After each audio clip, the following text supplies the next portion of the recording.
Esto es Guanacaste Vota, una serie de entrevistas producidas por La Voz de Guanacaste para conocer las propuestas y posiciones de quienes aspiran a llegar a la Asamblea Legislativa por Guanacaste para el periodo 2026-2030.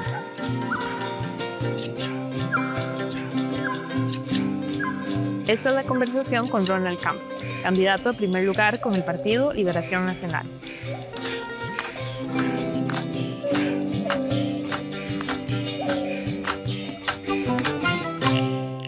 Don Ronald, ¿es probable, si la tradición como viene de elección en Guanacaste sigue?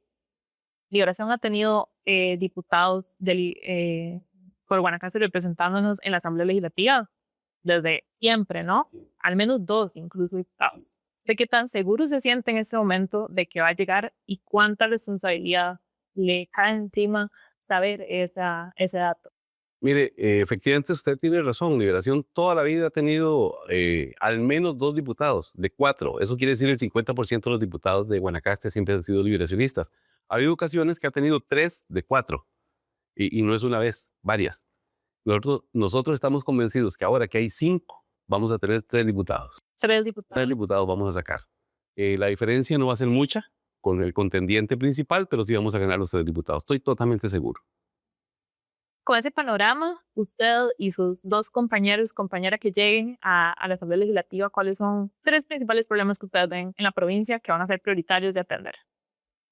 Vea, estamos en una provincia rural con un alto boom en turismo.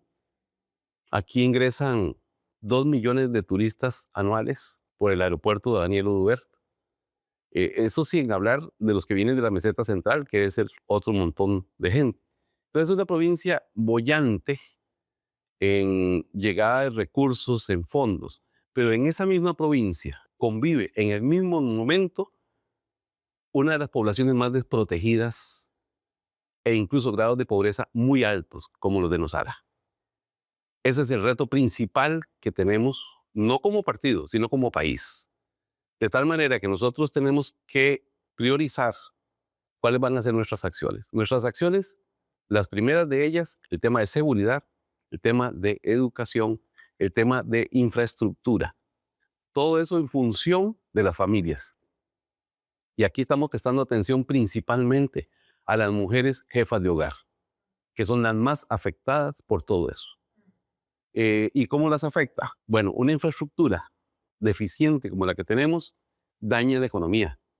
El crecimiento económico no es el indicado, pudiendo tenerlo muy desarrollado. Si no hay crecimiento de la economía, no hay empleo.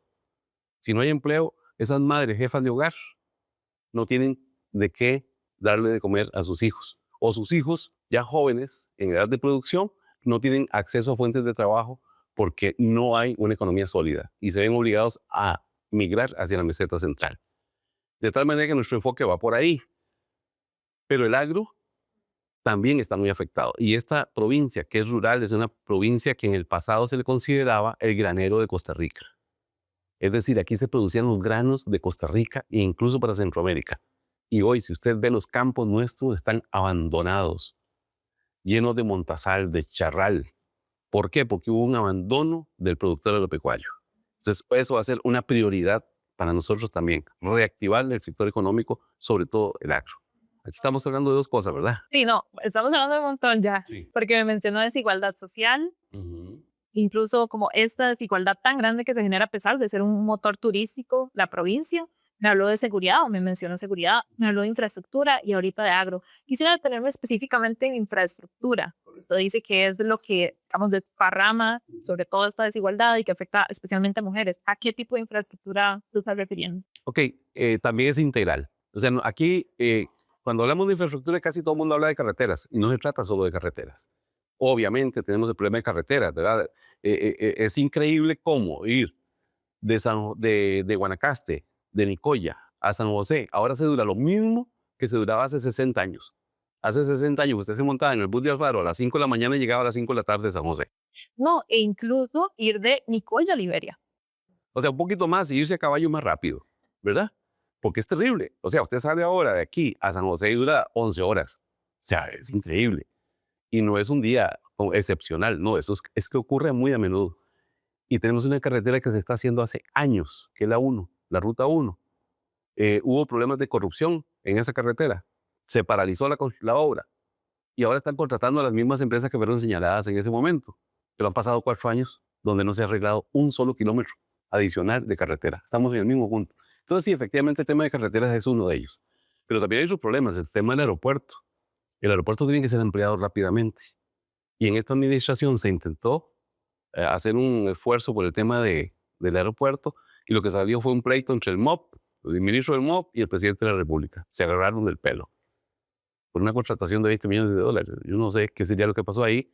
Algo pasó para que hubieran salido tan peleados entre ellos, ¿verdad? Entonces, eso es una explicación que todos tenemos que darnos. Pero infraestructura no es solo eso. Infraestructura también es los caminos vecinales, no solamente los nacionales, sino las carreteras nacionales, los cantonales y los caminos vecinales, los de las personas. Pero también la infraestructura es infraestructura en salud, en educación. No puede ser que en Guanacaste hayan escuelas con orden de cierre sanitario. Eso es increíble.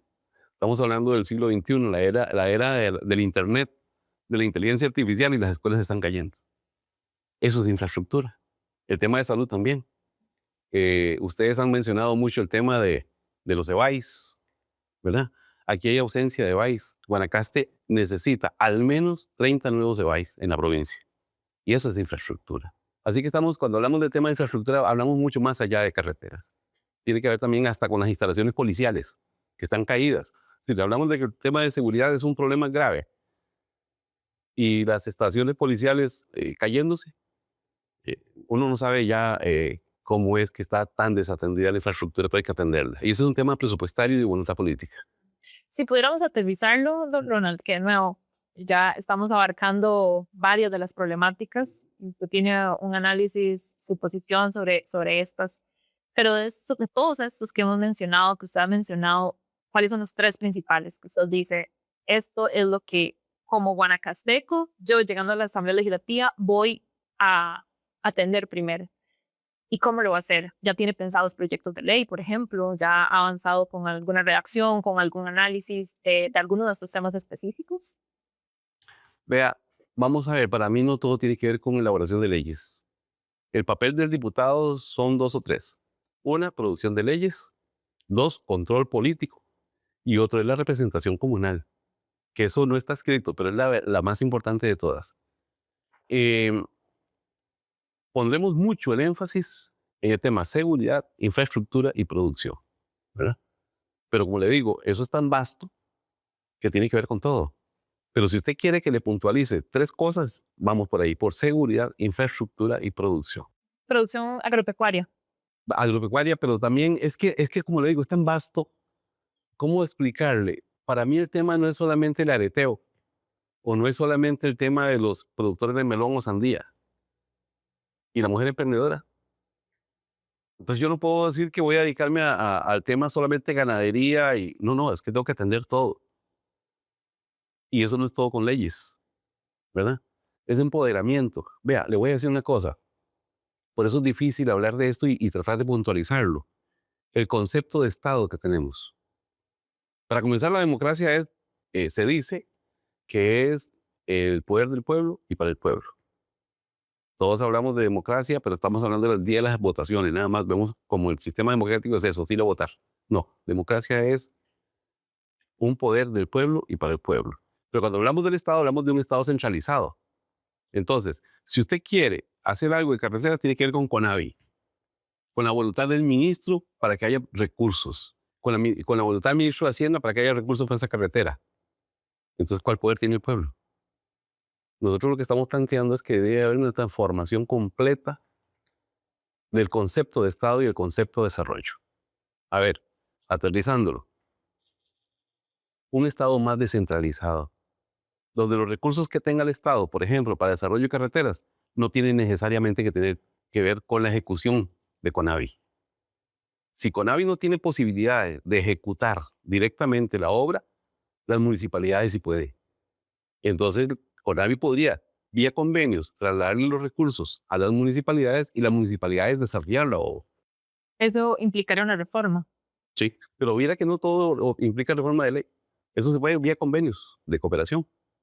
fácil. Y ya se está haciendo en algunas partes, pero no se está usando como un modelo de trabajo. Se está usando como un modelo de excepción. Entonces, por ejemplo, la ruta 160 que viene desde Paquera, que da la vuelta por Malpaís, Carrillo, Sámara, Nosara, San Juanillo, Ostional y termina en Santa Cruz, esa ruta que tiene años de estarla solicitando la población, que le llamamos la Ruta del Sol, no se desarrolla porque Conavi no tiene la capacidad de hacerlo.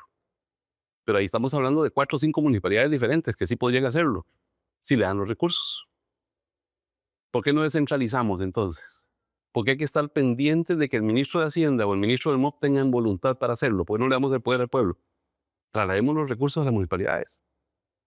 Traemos los recursos a las asociaciones de desarrollo. A ver si no se hace la obra, se hace rapidito. Y en ese caso, don Ronald, entonces su posición sería ejercer un control político y una presión al ministerio, a los ministerios, al CONAVI, a las MUNIs también, para que esto pueda ejercerse más. Noelia, justo usted está hablando en el clavo de la propuesta mía. Yo cuando voy a reunirme en las comunidades me dicen, don Ronald, ¿usted qué va a hacer? No, yo no voy a hacer nada. Vamos a ver qué van a hacer ustedes. Si ustedes se comprometen conmigo a que vayamos juntos y presionemos para que la ruta 160 se haga, yo voy con ustedes. Yo no voy a hacer un pisote solo ahí luchando, pegando gritos y viendo a ver qué logro. Sí, sí, claro que lo voy a hacer, pero eso es lo que hace todo el mundo. Yo lo que pretendo es que las comunidades se den cuenta que el poder la tienen que tener ellos. Y quiero, digámoslo de alguna manera, echar carbón a las comunidades para que nos organicemos y vayamos a trabajar juntos. Vayamos a exigir que la plata de la ruta 160, que se llama la Ruta del Sol, esté esa plata y se la distribuyan a las entidades para que lo desarrollen, para que desarrollen la obra. Las municipalidades lo pueden hacer perfectamente. Ya se ha hecho. Pero bueno, se ocupa que las comunidades se movilicen. Si las comunidades no se movilizan y no exigen que pasemos del reclamo a la exigencia, eso no va a salir nunca. Pasarán otros 20 años, como ha pasado con todo. El único modelo de desarrollo que puede funcionar en Costa Rica es la descentralización. Y eso ocurre en todo. ¿Y cómo impulsarlo? O sea, porque es difícil, ¿verdad? Todavía, incluso pensando en que en un escenario hipotético, usted llega a la Asamblea Legislativa con 1, 2 personas más por parte de Guanacaste, pero posiblemente con más también de toda la provincia. Pero digamos que don Álvaro Ramos no llega. Entonces, ¿cómo hacer ese punzón, ¿verdad? Para que... Hablemos de 2 posibilidades. Una, Álvaro Ramos llega y es presidente de la República. Estoy absolutamente convencido que esto que estamos conversando va a ser así. Va a haber una descentralización del Estado, se van a liberar los recursos y cada región va a tener en sus manos el desarrollo de la región. Municipalidades, asociaciones de desarrollo, asadas en el tema de productos, los grupos productivos, las cámaras, las asociaciones de mujeres, los jóvenes, en fin, cuanta organización exista, va a tener posibilidades de tomar decisiones y de participar en el desarrollo de su comunidad. Eso sí, Álvaro gana. Y ahí estaré yo empujando eso. O sea, no crea tampoco que es que ganamos y ya todo cambió. No, no, esto va a haber que hacerlo con mucha presión también. Ahí estarán las comunidades presionando porque yo me voy a encargar de eso, de que vayamos a presionar. ¿Quieren resolver un problema? Ok, vamos. No manden una cartita. La cartita está bien, pero es lo que se ha hecho toda la vida y nada ha cambiado. Vamos y luchemos juntos. Si no ganara don Álvaro Ramos, que eso no lo logro imaginar, pero bueno, digamos que no, que ocurriera, aquí va a haber un diputado que va a estar peleando constantemente, no solamente en el Parlamento, sino también en las oficinas y en las calles, con las comunidades para que esto ocurra. Porque este es un tema de concepto. No es solamente de quién administra, es un concepto de Estado. Todo centralizado nunca va a funcionar. Es decir, ya hubo una etapa, 70 años, en que el Estado costarricense se desarrolló bajo ese concepto, la centralización. Pero en los últimos 20, 30 años se ha hablado mucho de la descentralización. Llegó el momento de hacer la descentralización. Y para resumírselo, se lo digo de esta manera. El día que el Estado costarricense, que tiene los recursos para el desarrollo de la caja, por ejemplo, cambie el modelo de administración y permita que sean las sedes regionales las que impulsen las obras de infraestructura en la caja, ese día todo camina. Pero es que estamos más bien caminando al revés. Estamos en la etapa donde un presidente de la República no permite que se haga algo si no cuenta con el visto bueno de él. Y si lo hace, lo despide. Es decir, en vez de descentralizar, Lo que estamos más bien es caminando hacia un modelo súper centralista que algunos podríamos denominar hasta autoritario. Entonces, si mi voluntad está, se hace. Si no digo voluntad, no se hace. No, señor. Esto hay que cambiarlo. Hay que darle poder a las comunidades. Regresándome a otro de los temas que usted mencionó antes, don Ronald, sobre seguridad, algo que está planteado en el plan de gobierno de don Álvaro, que también lo hemos escuchado a usted mencionarlo en espacios de forma reciente, es aumentar la cantidad de policías. Pero si vemos un poco hacia el pasado, por ejemplo, en el 2024 hubo un aumento de 800 casi nuevos oficiales y aún así fue el año más violento. Entonces, ¿qué evidencia tenemos de que esa es la principal medida o una de las principales para poder combatir los índices de inseguridad que estamos viviendo y que aquí se acrecientan un montón también en las costas? También el tema de seguridad es más integral. Es que el problema, creo yo, que a veces queremos ver las cosas como si fueran una sola. El tema de seguridad es mucho más integral. El tema de seguridad hay que verlo desde el ángulo de la represión, es decir, vamos a ocupar efectivos para ponerlos en la calle y reprimir y perseguir y mejorar los tribunales y mejorar y endurecer la legislación para meter a la cárcel a todo el mundo. Todo eso está ahí, pero no es suficiente. También está el tema de la prevención, y la prevención comienza hasta por la educación. Si nosotros no enseñamos valores a nuestros hijos, a nuestras familias, si nosotros no hacemos que los muchachos entiendan que llevarse un lápiz del compañerito, ya estás aprendiendo a llevarte algo que no es tuyo. Si nosotros no reforzamos los valores en las familias, tampoco vamos a lograr mucho. Podemos nombrar 6,000 policías o 12,000 o 20,000. No va a cambiar gran cosa. El tema de los 6,000 efectivos nuevos es porque efectivamente con 800 no se logró nada y este país tiene 12,000 efectivos en planilla. Pero los 12,000 no están actuando al mismo tiempo. Mientras unos están trabajando, otros están libres. Y es normal. Además, dentro de unos están trabajando de día, otros trabajan de noche. Entonces, efectivamente, solamente hay 6,000. Hay que reforzar el aparato policial.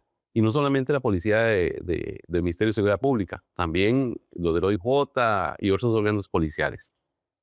Hay que mejorar la infraestructura, hay que mejorar la vigilancia electrónica, pero hay que darle poder a las comunidades también. Y vuelvo otra vez al tema de las comunidades. La policía comunal o los organismos comunales que sirven de vigilancia, ¿quién sabe mejor dónde está el búnker? El vecino.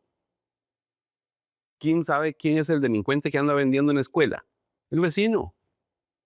Si nosotros no le damos posibilidades a las comunidades de que ellos actúen también en función de su seguridad, poco vamos a lograr.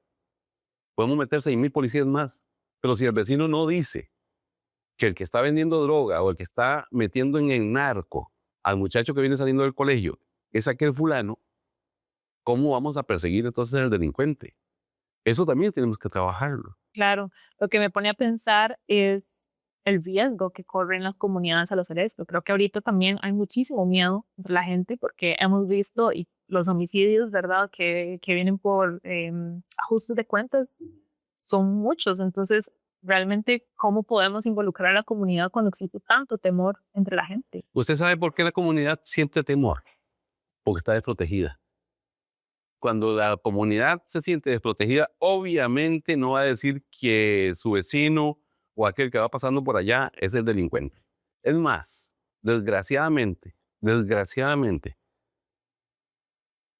están golpeando a la mujer en una casa y los vecinos están escuchando y desgraciadamente en muchos casos prefieren no escuchar para no meterse en problemas. ¿Por qué no se quieren meter en problemas? Porque están desprotegidos. ¿Cómo se pueden sentir más protegidos entonces? Cuando nosotros tengamos organizada la comunidad, cuando la gente sepa que yo sí le aviso a los vecinos que alguien se está metiendo en aquella casa y todos actuamos, pero que la policía llega inmediatamente, ahí se van a sentir protegidos. Ocurre que la gente dice, es que yo llamé 2 veces, 6 veces a la policía y nunca llegó. También ocurre con el 911, cuando hablan de accidentes, ¿verdad? Llamo al 911 y nunca llegaron. Llamé tantas veces y no llegaron. Y, pues, claro, obviamente la gente se siente desprotegida. Pero si usted tiene respuesta rápida, respuesta inmediata a las cosas y siente la protección, usted actúa diferente. Don Ronald, me gustaría profundizar en que don Álvaro Ramos lo designó a usted como enlace territorial en temas de vivienda. Pero antes de entrar en eso, vamos a hacer una pausa y ya volvemos.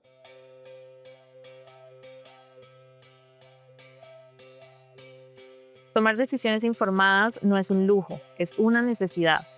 Por eso, en La Voz de Guanacaste hacemos periodismo de investigación. Preguntamos lo incómodo, revisamos los datos y escuchamos a las comunidades antes de publicar. Este periodismo riguroso e independiente se sostiene en comunidad. Por eso existe Semillas, el programa de membresías de La Voz de Guanacaste. Al hacerte miembro o miembra, no solo apoyas el periodismo local, también formas parte de una comunidad que recibe beneficios. Descuentos en negocios aliados, encuentros con nuestro equipo periodístico y espacios para profundizar en las investigaciones y proponer nuevas líneas de cobertura. Semillas no es una donación, es un vínculo comunitario para fortalecer el derecho a estar informadas e informados. Conoce todo sobre Semillas y súmate hoy en vozdeguanacaste.com/membresías y ayúdanos a seguir haciendo el periodismo que Guanacaste necesita. Antes de la pausa, don Lora le decía que sabemos que don Álvaro Ramos lo designó como enlace en el sector vivienda. Queríamos entender qué significa esto, qué significa ser este enlace y además también que nos cuente cómo profundiza usted en cuáles son los principales retos que tiene Guanacaste en este sector. El derecho a la vivienda es un derecho humano, como comer, como respirar, como tener salud. Y en Costa Rica tenemos un rezago en vivienda tan grande que lo último que podemos decir es que el gobierno de Oscar Arias fue el que hizo las 80,000 viviendas. Después de eso, hemos tenido un sistema de vivienda atendiendo las necesidades urgentes y se sacan más o menos 12,000 viviendas por año para la gente de escasos recursos. Pero la gente de la clase media no tiene posibilidades de vivienda a no ser que se endeude. Y resulta que el sistema financiero no está preparado para darle a la clase media una vivienda con tasas de interés razonables o privilegiadas. Son tasas de interés de mercado. Eso es una preocupación porque cada vez va creciendo más el déficit habitacional. En los últimos años, no solamente los últimos 4 años, más de 8 años, el presupuesto de vivienda se ha venido deteriorando. Aunque crece nominalmente, el porcentaje que se dedica a vivienda cada vez va disminuyendo. En este gobierno fue el desastre. Y pasamos de 12,000 viviendas anuales a 7,000, no llegaron a 8,000 viviendas por año. Este, que es un problema humano, es una de las preocupaciones mayores de Álvaro Ramos. A la gente hay que dotarla de vivienda. ¿Por qué me designaron a mí? Primero por un acto de confianza, yo le agradezco mucho. Y segundo porque algo sé de vivienda. Yo estuve 25 años tratando de dotar de vivienda a la gente pobre de este país.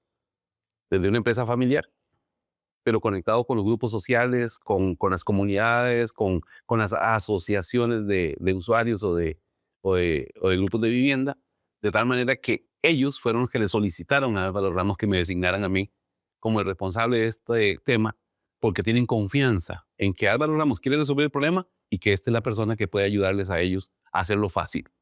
Esa es la ruta. ¿Qué significaría? O sea, que usted en un gobierno de Álvaro Ramos sería el encargado de estar vigilando qué es lo que está pasando y de proponer acciones. Así es, concretamente es eso. A mí me tocaría estar vigilando desde el Parlamento, desde la Asamblea Legislativa, que el aparato ejecutivo funcione, que sea ágil y que los grupos de vivienda sean atendidos, pero no solamente para que salgan satisfechos, para que les resuelvan el problema. Entonces, habrán cosas importantes. Quiero decirle que no necesariamente tiene que ver con muchos cambios de ley. Pueden hacerse algunos, pero ese no es el problema. Fíjense que el problema principal está en dotar de más presupuesto al sistema de vivienda, de darle garantías al sistema bancario o financiero de que vivienda es un rubro donde ellos pueden invertir sin mayor riesgo y esas garantías pueden salir del Estado. Ofrecerle a la clase media una solución que pueda ser accesible, realmente accesible, que pagar una vivienda propia equivalga al alquiler mensual que pagan hoy. Y mucho tiene que ver con simplificación de trámites. Muchísimo tiene que ver con simplificación de trámites. Usted en la clase media o las personas que están en el sector vulnerable, la población de pobreza extrema, acceder a recursos para vivienda les cuesta más armar el expediente y llegar al momento de la aprobación del caso dura más que la construcción de la casa. Te voy a poner ejemplos. Una persona puede durar de 2 a 3 años en armar un expediente, hacer el trámite para que finalmente le digan sí o no para una casa. Y la casa para construirse dura 2 o 3 semanas. Entonces es un caso terrible. Le puedo decir el caso de Ángel Valverde en Dulce Nombre. 3 años. Le dieron 2 derrames y no sé si ahora un infarto. Adulto mayor. Y todavía me preguntaba, Ronita, ¿y cómo va mi caso? Digo, ahí va. Y va bien. Y duró 3 años, ¿verdad? Ya le aprobaron el caso ahora en diciembre. Eso no es posible. Habiendo el dinero para eso, habiendo la necesidad y estando todas las garantías para que se haga, ¿cómo es posible que no se haga? ¿De dónde podría salir más presupuesto para fortalecer el sector vivienda? Fíjese que ni siquiera hay que buscar más plata. Ya lo que está establecido por ley es que la planilla de asignaciones familiares, lo que cada patrono, usted como medio de comunicación que tiene una planilla y paga a la caja X monto mensual, ya va un porcentaje para asignaciones familiares y de ahí sale de ahí sale un porcentaje grande para vivienda. Lo que pasa es que no lo están girando. Entonces ni siquiera hay que crear nuevos impuestos, no hay que crear nada. Lo que hay que hacer es cumplir con lo que dice la ley.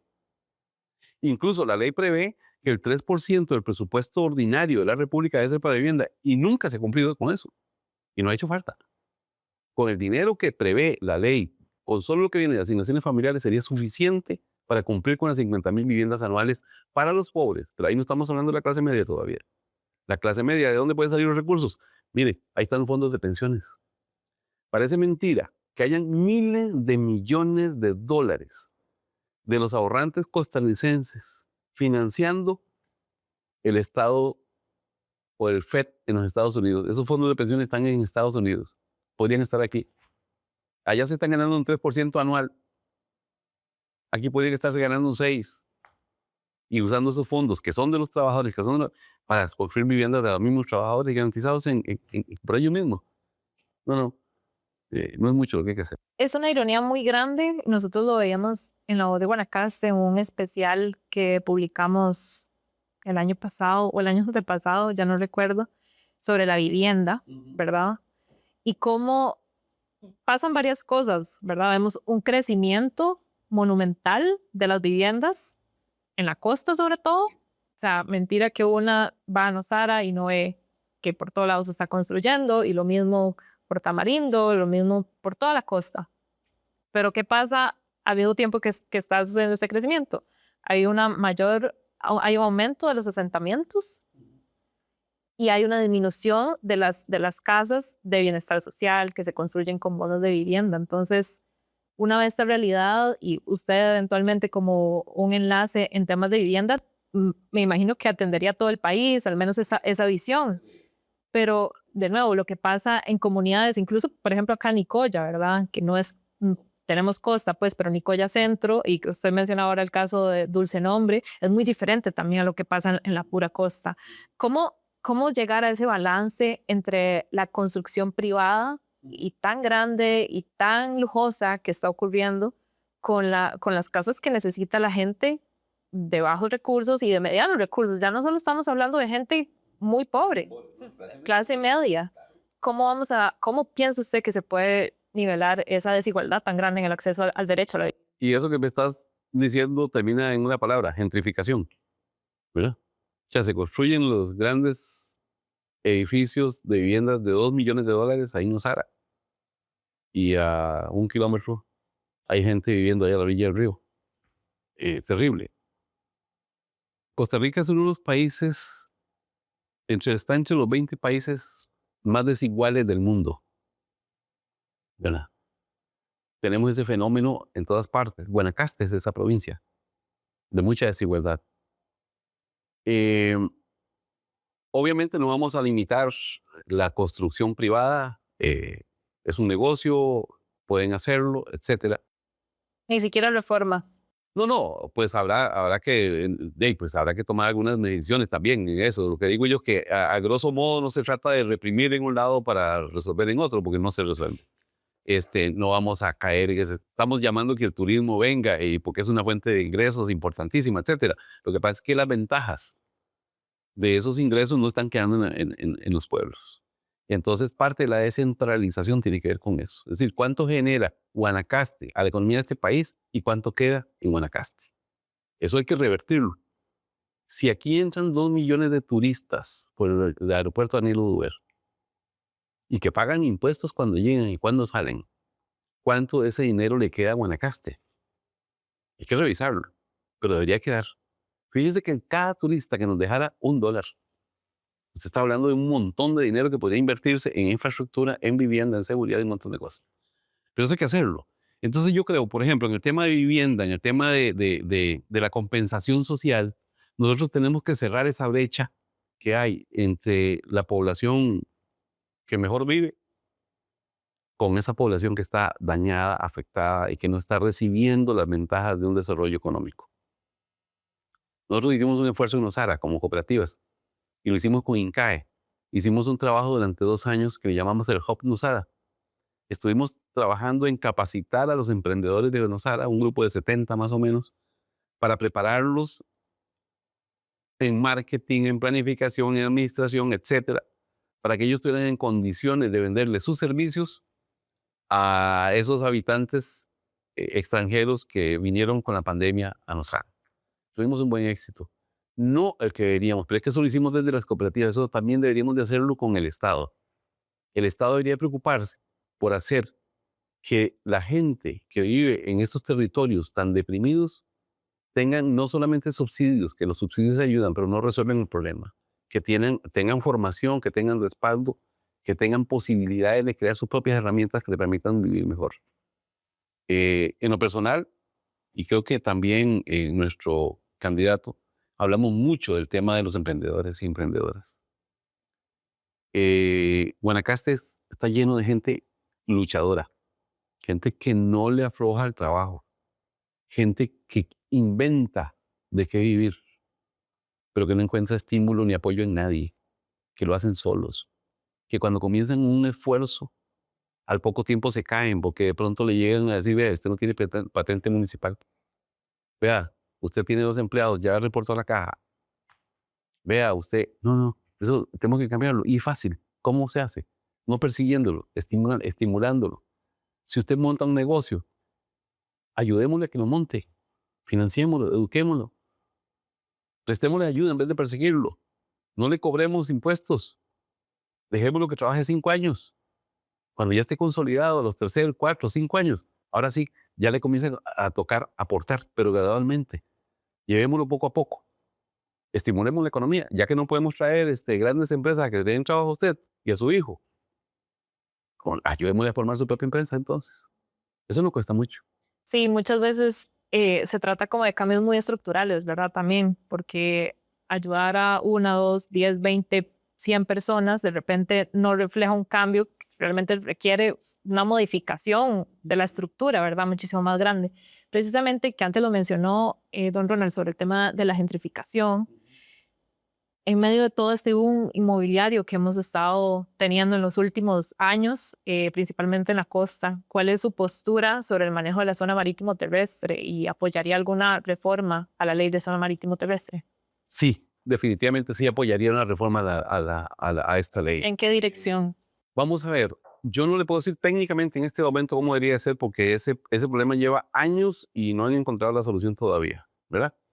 Lo que no puede ser, sí se lo puedo decir, no puede ser que familias que han nacido ahí hace no 50 años, hace 100 años, en la zona marítimo terrestre, se le despoje y se le diga usted no es dueño de esto. Hay que buscar la forma de que esas familias puedan vivir tranquilas y seguras en ese espacio donde ellos nacieron o nacieron sus abuelos. Pero hay que regularlo de alguna manera también, no puede quedar por la libre. Ese tema de la zona marítimo terrestre hay que trabajarla y creo que hay que trabajarla con las municipalidades. Me parece a mí que son las que más saben cómo encontrar la solución. Yo no tengo la solución, pero no creo que alguien la tenga en este momento tampoco. Me parece que han habido fuerzas de todo tipo, jalando unas para un lado, otras para otro lado, la Contraloría, en fin. Y yo creo que este es un tema que tenemos que revisarlo con mucho cuidado porque afecta solo en Guanacaste casi 500 kilómetros de línea. Es decir, si usted suma 150 kilómetros del litoral del Golfo y suma 350 o 400 kilómetros que tiene el litoral del Pacífico, o sea, usted tiene que ahí vive gente que ha vivido probablemente toda la vida. Yo estoy pensando en ellos, no estoy pensando en la industria hotelera, ¿verdad? No, no, la industria hotelera lo resolverá de alguna manera. Es otra cosa, no estoy pensando en ellos, estoy pensando en las familias, en los pobres, en la gente, los pescadores, ¿verdad? Que nacieron y vivieron y van a morir ahí. Que más o menos ahí también, don Ronald, nosotros teníamos este gran interés y que también para contarle a usted y para contarle a la gente que nos escucha, estos temas y estas preguntas nacen de un encuentro que tuvimos con personas de las comunidades de Guanacaste, donde les consultamos qué es lo que más les interesa. Y otra de las preguntas bien claras que tenían tiene que ver con el polo turístico del Golfo de Papagayo, ¿verdad? ¿Y cómo se está administrando en este momento? ¿Usted tiene alguna posición sobre si debería seguir funcionando como está funcionando actualmente? Si debería, como hay alguna propuesta por ahí, pasar la administración a las municipalidades de Liberia, de Carrillo, ¿verdad? Que son las que están involucradas. ¿Qué cambios concretos usted le impulsaría desde la Asamblea Legislativa a este proyecto del Golfo Turístico? Mira que yo no conozco a fondo el tema este, en realidad lo estoy conociendo, vemos, ahorita sí me interesa mucho que sean las comunidades y las fuerzas que participan en el problema o que se ven involucradas en el problema, las que den las soluciones. En general, para ese problema y para cualquier otra cosa, mi método, no de hoy, de toda la vida, ha sido hablar, entender, tratar de comprender cuáles son los problemas y que sea la comunidad la que den las soluciones. Eh, Nosotros como partido y como nuevo gobierno, ¿no? Tanto Álvaro Ramos como los que vamos de diputados, lo que vamos es convencidos de que hay que darle el poder a las comunidades, que hay que darle el poder a la gente, que hay que descentralizar el Estado y que hay que hacer que la democracia sea real. Y la forma real es dándole poder a la gente. Entonces no conozco el problema de Papagaño en concreto. Debería conocerlo, claro que sí. Y desde ahora le prometo además que hoy mismo en la tarde sabré qué es en concreto para ver cuál es el detalle. Pero si quiero una solución yo no la tengo, ni para eso ni para nada. O sea, yo puedo tener opiniones, pero no son mis opiniones las que van a prevalecer en mi acción. Van a ser las opiniones de la gente, de los que participan, de los que están involucrados. Solo el que le chima el zapato sabe cómo le duele. No hay otra forma. Gracias, don Ronald. Hay más temas que estoy segura que nos podría dar aquí toda la tarde. Estamos grabando esto en una tarde y podríamos quedarnos aquí toda la tarde conversando, pero por temas de tiempo quiero que pasemos a unas posiciones rápidas. Básicamente es una dinámica en la que yo le voy a nombrar ciertos proyectos, ciertas iniciativas que son importantes, que involucran a la provincia y quisiera que usted nos dé su posición a la voz, pero sobre todo a las comunidades sobre cuál es su opinión sobre esto. ¿Lo apoyaría, no lo apoyaría? Y brevemente, si quiere agregar por qué sí, por qué no. Pero es un espacio bien rápido. Entonces, el primero que quisiera consultarle es sobre los territorios peninsulares. ¿Usted qué está de acuerdo o no con que se devuelvan administrativamente a Guanacaste? Totalmente de acuerdo. O sea, los distritos peninsulares eh, no habían ido Cristóbal Colón aquí y ya eran de Guanacaste. Siempre han sido de Guanacaste. Entonces estoy totalmente de acuerdo en que deben devolver a Guanacaste. Ahora bien, creo que ese no es un problema legal, ¿verdad? No es un tema que se resuelve en un tribunal. Ese problema lo debe resolver la gente. Y yo soy de la tesis de que los que tienen que decidir si pertenecen a Guanacaste o a Punta Arenas es la gente de los distritos. Yo estoy, y si me preguntan, impulsaré eso. Que ellos hablen. Yo nunca voy a opinar por la gente. El acuerdo de Escazú. ¿Cuál es su posición sobre ese proyecto? Yo creo que de acuerdo a Escazú hay que discutirlo, hay que ver cómo se hace para ponerlo en práctica, ¿verdad? Hay muchas opiniones de un lado, de otro, y igual hay que abrir el espacio de diálogo para encontrar una solución que beneficie a todos y a todos nos deje contentos. Reformas en la minería del país, tanto de que eventualmente se pueda permitir en crucitas, pero también regular o reformar la forma en la que este momento se hacen avangares. ¿Minería o crucitas? Minería y crucitas. Porque tienen sus diferencias, ¿verdad? En el tema de crucitas, la posición de nuestro candidato, yo estoy de acuerdo con él. Hay que permitir que el oro que está ahí ya en el lodo, en la superficie, como se hizo en Corcovado, los oreros lo puedan obtener y el Banco Central lo compre. Pero el oro que está en el subsuelo, lo que hay que hacer es lo que se hizo en el 94 en Costa Rica, que lo hizo un gobierno de Dirección Nacional con los bosques. Se hizo un modelo de titularización, de tal manera que lo que se impidió fue que se cortaran los bosques a cambio de que llegara dinero. Es un modelo complejo, pero ya está presentado al público. Álvaro Ramos propone que no se toque el oro del subsuelo. Si estamos de acuerdo en que, Cruzitas, no hay que tocar eso. El oro que ya salió, que ya está ahí, que se lave, que lo compre el Banco Central, pero lo que está ahí es mejor titularizar y traer recursos a cambio de que no se toque el oro. Y las reformas o eventuales reformas a cómo se hace la minería en Avangares, que además es un territorio guanacasteco, ¿usted cómo evalúa lo que estaba sucediendo ahí? Ok, vamos a ver. Avangares para mi gusto es una mina de oro, casualmente. Avangares hay que ver cómo hacemos porque creo que es una ciudad o un territorio que en el futuro será como el famoso Tasco en México.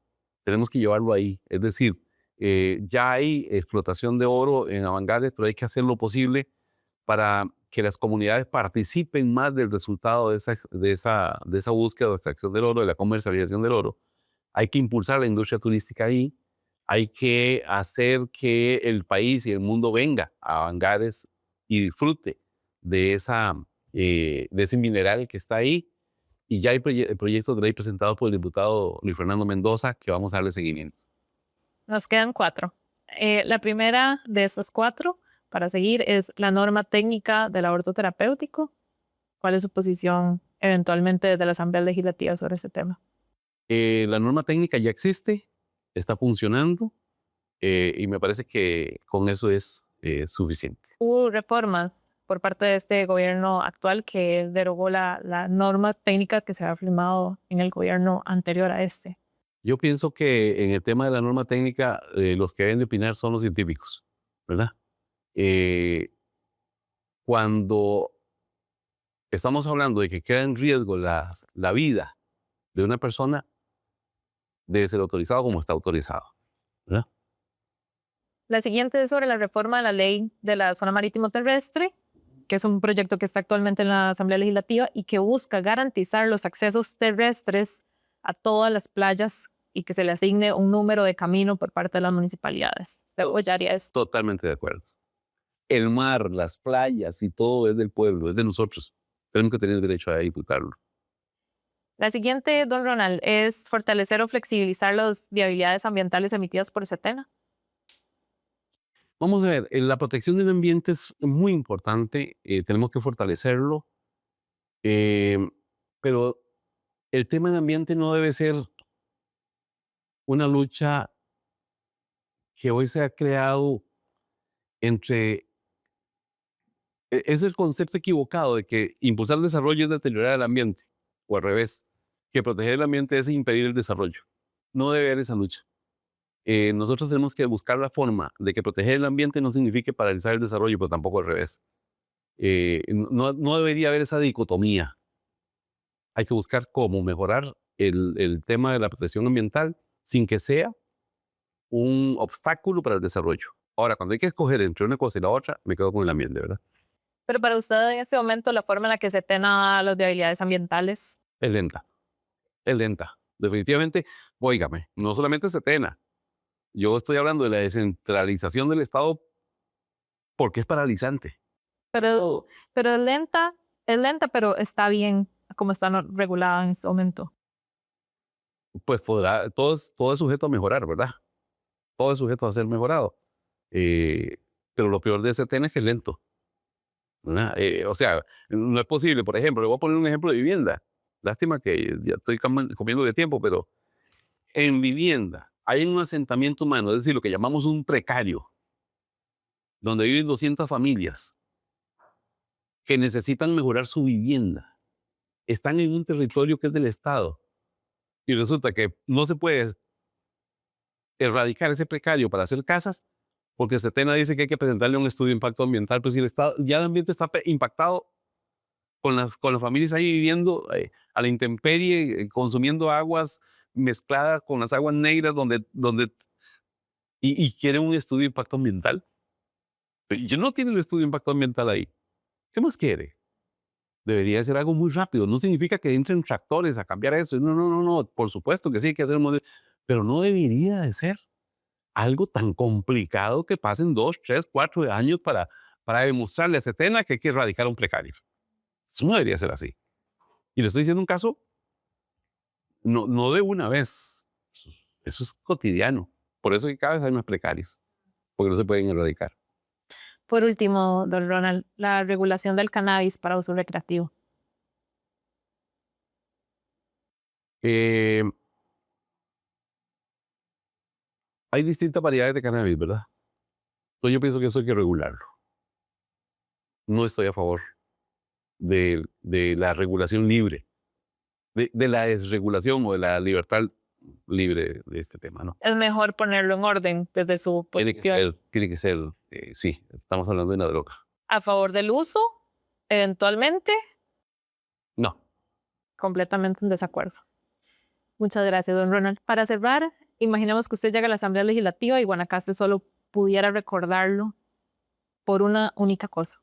Concretamente, ¿qué sería esa cosa? una persona buena, una persona buena. Yo quiero que me recuerden como soy. Yo creo que soy una buena persona. Yo, mira que no recuerdo que alguien pueda estar molesto conmigo por algo. Y si lo está, no sé quién es. Y yo quiero que sea recordado como una persona buena que luchó por la gente. Gracias por acompañarnos, por su tiempo. Noelia, gracias a ustedes. Les tengo mucho respeto, les tengo admiración por el trabajo que ustedes hacen. Y sé que lo hacen con las uñas. Gracias, don Ronald.